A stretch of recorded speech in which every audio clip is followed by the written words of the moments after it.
Friends, మనం మహాభారతంలో భాగంగా కురుక్షేత్ర సంగ్రామంలో 10 రోజుల తర్వాత జరిగినటువంటి ప్రధాన సంఘటనల గురించి మనం తెలుసుకుందాం.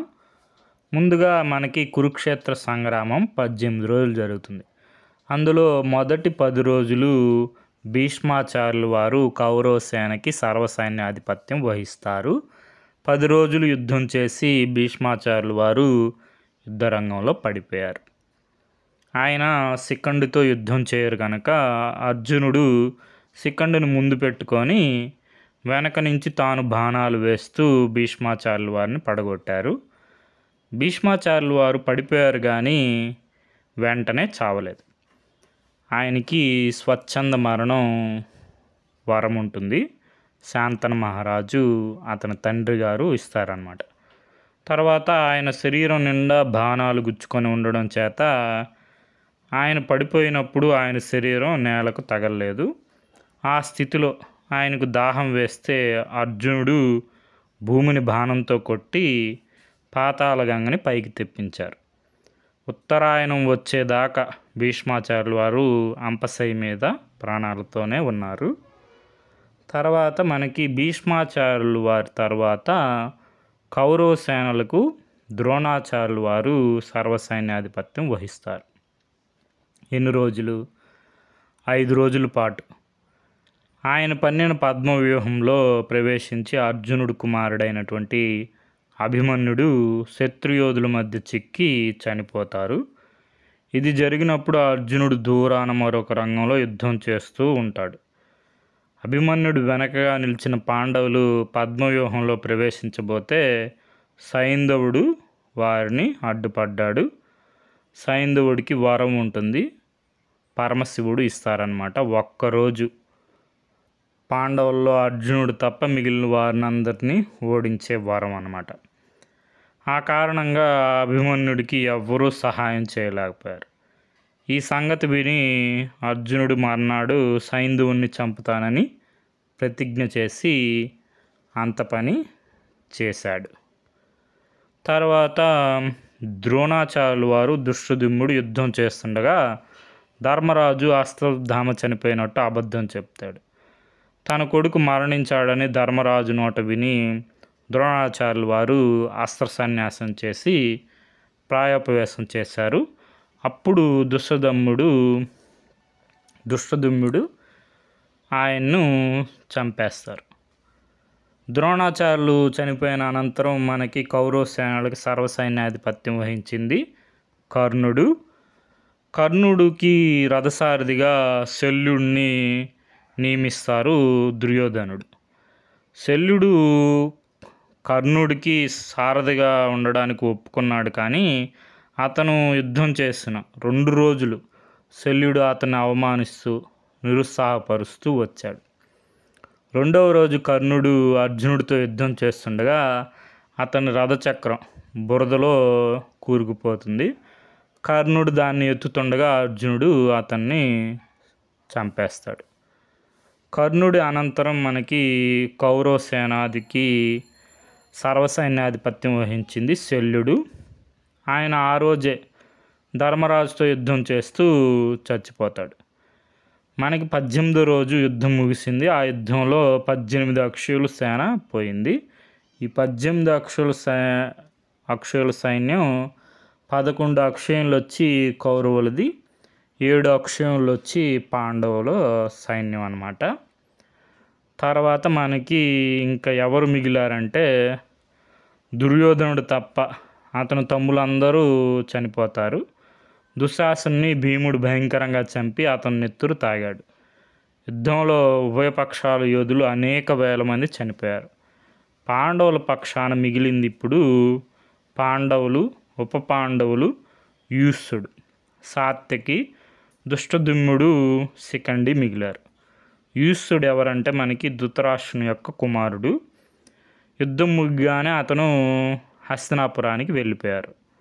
కౌరవ సేనల పక్షం మిగిలింది మనకి అశ్వత్థామ, కృపాచార్యుల వారు, కృతవర్మ, దుర్యోధనుడు మిగిలి ఉంటారు. ఇప్పుడు యుద్ధం ఆఖరి దశలో కృపాచార్యులు, తర్వాత అశ్వత్థామ, కృతవర్మ దుర్యోధనుడి కోసం చూస్తే అతను ఎక్కడా కనిపించలేదు. అతను గద ఒకటి భుజాన్ని పెట్టుకొని ఒక పెద్ద మడుగు వద్దకు వెళ్ళారు. కృతవర్మ, కృపుడు, అశ్వత్థామ ప్రాణాలతో మిగిలి ఉన్నారని కూడా అతనికి తెలియదు అన్నమాట దుర్యోధనుడికి. మడుగు వద్ద కూర్చొని ఉన్న దుర్యోధనుడి వద్దకి సంజయుడు వచ్చాడు. తనకు అపజయం కలిగినందుకు, తన వారంతా పోయినందుకు విచారిస్తూ దుర్యోధనుడు సంజయుని చూసి, మన వాళ్ళలో నువ్వు తప్ప ఇంకెవరో మిగలలేదా? నేను ఈ మడుగులో ఇంకా ప్రాణాలతో ఉన్నానని నా తండ్రికి చెప్పు అని ఆ మడుగులో ప్రవేశిస్తాడు దుర్యోధనుడు. సంజయుడు అక్కడి నుంచి వచ్చేస్తుండగా అతనికి కృతవర్మ, కృపుడు, అశ్వత్థామ కనపడి, సంజయ దుర్యోధనుడు ఎక్కడా అని అడిగారు. సంజయుడు వాళ్లకు మడుగును చూపిస్తారు. దుర్యోధనుడు జలస్తంభన చేసి అందులో ఉన్నట్టు చెప్తారు. అశ్వత్థామ పెద్దగా ఏడుస్తూ, అయ్యో, మేము బతికి ఉన్న సంగతి అతనికి తెలియదు కాబోలు. మేము నలుగురం కలిసి శత్రువులను జయించలేమా అన్నాడు. వాళ్ళు ముగ్గురు పాండవులతో యుద్ధం చేస్తామని బయలుదేరారు. కానీ వాళ్ళు రణరంగానికి చేరేసరికి చీకటి పడింది. కౌరవ శిబిరానికి చెందిన స్త్రీలను, సేవకులను హస్తినాపురానికి తీసుకుపోతున్నారు. యుద్ధం అయిపోగానే పాండవులు కృష్ణుడితో సహా దుర్యోధనుడి కోసం వెతకసాగారు. దుర్యోధనుడు మడుగులో దాగి ఉన్న సంగతి వారికి తెలిసింది. వాళ్ళు అక్కడికి వచ్చారు. ధర్మరాజు దుర్యోధనుడితో, నీ వంశమంతా నాశనమయ్యాక నీ ప్రాణాలు దక్కించుకోవడానికి మడుగులో దాక్కున్నావా? ఇది అక్రమం. బయటికి వచ్చి మాతో యుద్ధం చేయి. నీ వంటి గర్విష్ఠికి ఈ పిరికితనం తగదు. మమ్మల్ని ఓడించకుండా నీ రాజరికం నిలవదు. వచ్చి మమ్మల్ని ఓడించా అన్నాడు. దుర్యోధనుడు దానికి, నాకు రాజ్యం అక్కర్లేదు, నువ్వే అంతా ఏలుకో అన్నాడు. నీ నుంచి నాకు రాజ్యదానం అవసరం లేదు. అదిగాక దానం చేయడానికి నీకు ఇప్పుడు రాజ్యం లేదు. మమ్మల్ని జయించి రాజ్యం పొందు, లేదా మా చేతిలో ఓడిపో అన్నాడు ధర్మరాజు. ఇలాంటి సూటిపోటి మాటలతో పాండవులు రెచ్చగొట్టేసరికి దుర్యోధనుడు మడుగు నుంచి బయటకు వచ్చి భీముడితో గదాయుద్ధం చేశాడు. భీముడు దుర్యోధనుడి యొక్క తొడలు విరగొట్టాడు. తొడలు విరిగి పడిపోయి ప్రాణాలతో ఉన్న దుర్యోధనుడి వద్దకి కృపాచార్యులు, అశ్వత్థామ, కృతవర్మ వచ్చి అతని దుస్థితికి విచారించారు. అశ్వత్థామ ఆ రాత్రే పాండవులను బతికి ఉన్న ఇతర పాంచాలను చంపేస్తానని దుర్యోధనుడి దగ్గర ప్రతిజ్ఞ చేశాడు. ఈ మాటకు దుర్యోధనుడు సంతోషించి అశ్వత్థామని తన సర్వసేనానిగా నియమించారు. కౌరవుల యొక్క చివరి సర్వసేనాని అశ్వత్థామ. తర్వాత ఆ యోధులు ముగ్గురు బయలుదేరి పాండవ శిబిరాలకు సమీపింపగా ఒక చోట దాక్కున్నారు. అక్కడ అరణ్యం ఉంది. అందులో ఒక 1000 కొమ్మల మర్రి చెట్టు కింద వాళ్ళు విశ్రమించారు. అశ్వత్థామ శత్రువులను అన్యాయంగా నిద్రపోతున్నప్పుడే చంప నిశ్చయించాడు. ఎందుకంటే పాండవులు అలాంటి అన్యాయాలు యుద్ధంలో చాలా చేశారు. అతను కృపుణ్ణి, కృతవర్మని ఇందుకు ఒప్పించి వారితో బయలుదేరి పాండవ శిబిరానికి వచ్చారు. కృపుణ్ణి, కృతవర్మని అతను శిబిర ద్వారం వద్ద నిలబెట్టి తాను కత్తి దూసి లోపల ప్రవేశించి ముందుగా దుష్టదుమ్యుణ్ణి నిద్రలేపి అతన్ని చంపేశాడు. ఈ అలికిడికి కొందరు లేచి అతని మీదకు వచ్చారు. అశ్వత్థామ అందరినీ చంపాడు. తర్వాత అతను ఉప పాండవులందరినీ చంపాడు. శిబిరంలో వాళ్ళు మేల్కొని వారిలో కొందరు అశ్వత్థామతో యుద్ధం చేసి చచ్చారు. బయటికి పారిపోతున్న వారిని కృపాచార్యుల వారు, కృతవర్మ చంపేశారు. తర్వాత ముగ్గురు చేరి శిబిరానికి 3 వైపులా అగ్గిపెట్టారు. తర్వాత వాళ్ళు ఈ వార్తను దుర్యోధనుడికి చెప్పడానికి బయలుదేరారు. ఆ రాత్రి పాండవులు ఆ శిబిరంలో లేరు. ఉన్నట్టయితే వాళ్ళు అశ్వత్థామ చేతిలో చావటమో, లేక వాళ్ళు అశ్వత్థామకు ఈ దారుణ హత్యాకాండ చేయకుండా అడ్డుపడమో జరిగేది. కృప, అశ్వత్థామ, కృతవర్మలు వచ్చేసరికి దుర్యోధనుడు మరణ వేదన పడుతున్నాడు. అతను వాళ్ళు చేసిందంతా విని సంతోషిస్తూ ప్రాణాలు వదిలాడు. తమ కొడుకులు బంధువులు యుద్ధంలో గెలిచి కూడా హత్యకు గురి అయినట్టు తెలిసి పాండవులు, ద్రౌపది మొదలైన వాళ్ళు ఎంతో శోకించారు. ఇంత పని చేసిన అశ్వత్థామను చంపేస్తానని భీముడు బయలుదేరాడు. అప్పుడు ద్రౌపది, ఆ అశ్వత్థామ తలలో మణి ఉంటుందట, వాణ్ణి చంపి ఆ మణిని తెస్తే నేను కల్లారా చూస్తాను అన్నది. భీముడు ధనుర్బాణాలు తీసుకొని రథం మీద బయలుదేరాడు. అది చూసి కృష్ణుడు భీముడికి తోడుగా అర్జునుడు కూడా వెళ్ళమన్నాడు. కృష్ణుడితో పాటు ధర్మరాజు, అర్జునుడు కూడా మరొక రథం ఎక్కి బయలుదేరారు. వాళ్ళు త్వరలోనే భీముడిని చేరుకున్నారు. కానీ భీముడిని వెనక్కు మళ్లించలేకపోయారు. వాళ్ళు గంగా తీరాన్ని చేరుకొని వ్యాస మహర్షిని, అతని అనుచరులైన ఋషుల్ని, వారి వెంట అశ్వత్థామ కనిపించారు. అశ్వత్థామ మట్టి కట్టుకొని నార బట్టలు కట్టుకొని ఉన్నారు. అశ్వత్థామను చూస్తూనే భీముడు భయంకరంగా కేకపెట్టాడు. అశ్వత్థామను, భీముణ్ణి, అతని వెనకగా వచ్చే కృష్ణుడు వెంట ధర్మరాజును, అర్జును చూసి ఏమీ తోచక తన తండ్రికి తనకిచ్చిన బ్రహ్మ శిరోనామ అస్త్రాన్ని అనే భయంకరమైన అస్త్రాన్ని ఆవాహన చేసి అపాండవం అగుగాక అని దాన్ని ప్రయోగించాడు అశ్వత్థామ. కృష్ణుడు ప్రేరేపించగా అర్జునుడు కూడా అదే అస్త్రాన్ని ప్రయోగించాడు. రెండు అస్త్రాలు భయంకరంగా మంటలు కక్కుతూ ఒకదానికొకటి ఎదుర్కొన్నాయి. అప్పుడు వ్యాస మహర్షి, నారద మహర్షి ముందుకు వచ్చి ఇద్దరిని అస్త్రాలు ఉపసంహరించుకోమన్నారు. అర్జునుడు తన అస్త్రాన్ని ఉపసంహరించాడు. అశ్వత్థామకు ఆ పని చేత కాలేదు. అతను వ్యాస మహర్షితో, నేను భీముణ్ణి చూసి ఆ అస్త్రాన్ని ప్రయోగించాను, ఉపసంహరించడం నా వల్ల కాదు, ఇది పాండవులను నిర్మూలించక విడవదు అన్నాడు.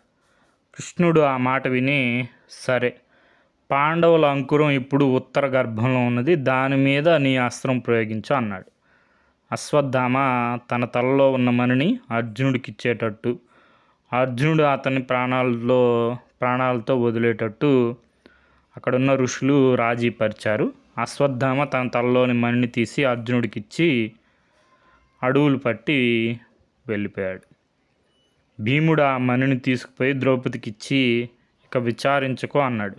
ద్రౌపది ఆ మణిని ధర్మరాజు తలలో ధరించడానికి ఇచ్చింది.